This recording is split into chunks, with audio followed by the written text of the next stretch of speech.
never forget, and I'm here to share a little bit with you. I was born in Holland, but I come from a big family, and our thing was to go to church every Sunday. So there were 12 of us. We would take up a whole pew, and so every Sunday throughout my childhood we would go to church. So I heard the gospel from a young age. I didn't know I had to respond to it. I just heard the gospel, and I always believed that Jesus died on the cross and that he is the Son of God. And I believed these things. I just had never ever heard that you needed to respond to it.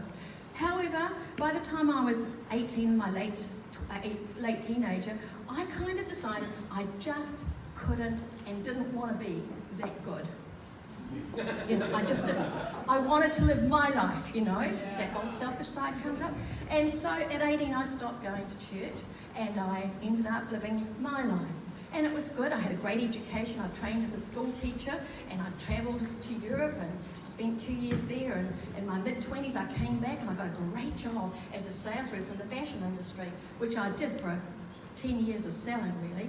But towards my late 20s, my younger sisters, all 4 of them, were married, and my younger brothers were all, most of them, and they were multiplying, and I kind of thought, I should probably, Mum and Dad actually said, you should get married, you need to think about it. But I had this great job, and I was busy, and I was travelling, and it was kind of like, I didn't have time to go and get onto all those sort of things, I was just too busy. It was funny how I filled my life up with busyness. But then when I was in my early 30s, my father, who I love dearly, was diagnosed with cancer. And he was given 6 months to live. And he lived exactly 6 months, and he died on the 1st of April of 1985. Now, at that time, my brother was a born-again Christian, and he'd been trying to talk to us about the Lord all the time, but we just didn't want to know. He was religious. We thought he was religious, but he was actually a Christian. And he had something at that time. He had the peace of God with him. And in our grief, we couldn't comfort one another. So I found myself going to this brother and my sister-in-law and sitting with them. Time to time, they gave me a little book to read, and it was about life, Scenes Beyond the Grave, it was called. And I could see the passage that my father, I related it to that. And so I read that, and it took me 3 months, I think, and I put that down. And it was one Sunday afternoon. I was at their place. It was the 30th of June of 1985. It's so specific, I remember it was so life-changing for me. But I went to their home, and I sat and I said to Claire, Claire, all I want from life is for one man to love me as much as I could love him. That's not asking too much from life, is it? I've been in all these relationships, it just didn't work. And my brother heard me, and he said, so, put your life right with God, and God will give you what you want. Oh, I thought, I never considered that God could have anything to do with giving me what I want. I just, God was in the Bible. I knew the stories, and I knew that, but I didn't find it relevant to my life. But those words put hope into my heart.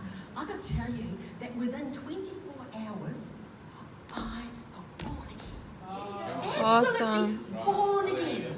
Do you know, it was the most amazing experience. I had been grieving for my father, and the joy of God it bubbled out of me. I found myself, what has happened to me? And my sister-in-law says, you've been born again, and God touched my life. And that day, I said, Jesus, come and be my Lord and my Savior. And I did it on the condition that He will give me the desires of my heart. Amen. Yeah.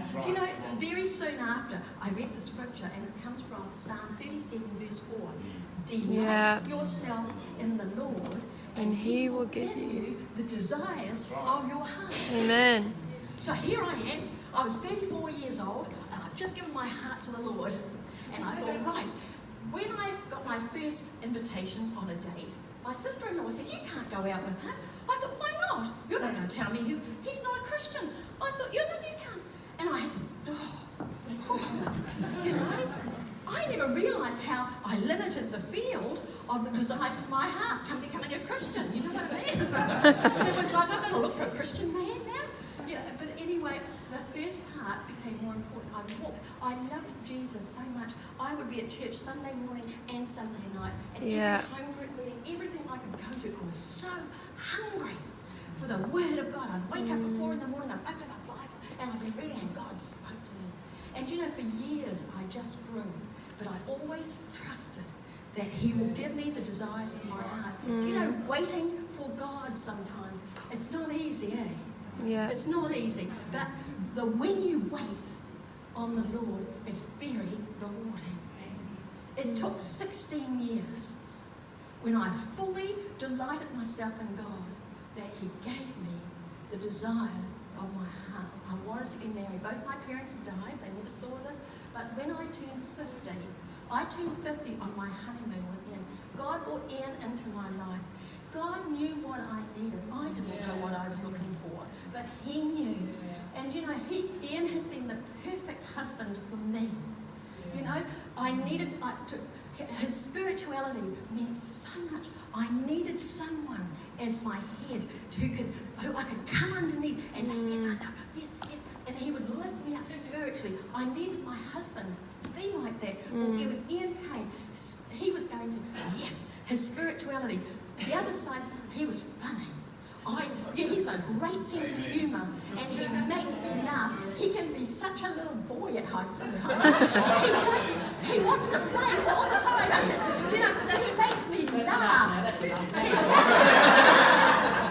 He makes me laugh. And you know, what I want to say to you is, God's best. Wait for God's best. It's worth waiting. Yeah. You know, to be single until you're 50 is not always in society the key, but it's very acceptable, and God will bless you. You know, if you wait for his best to come to you. Yeah, amen. There you are, my story.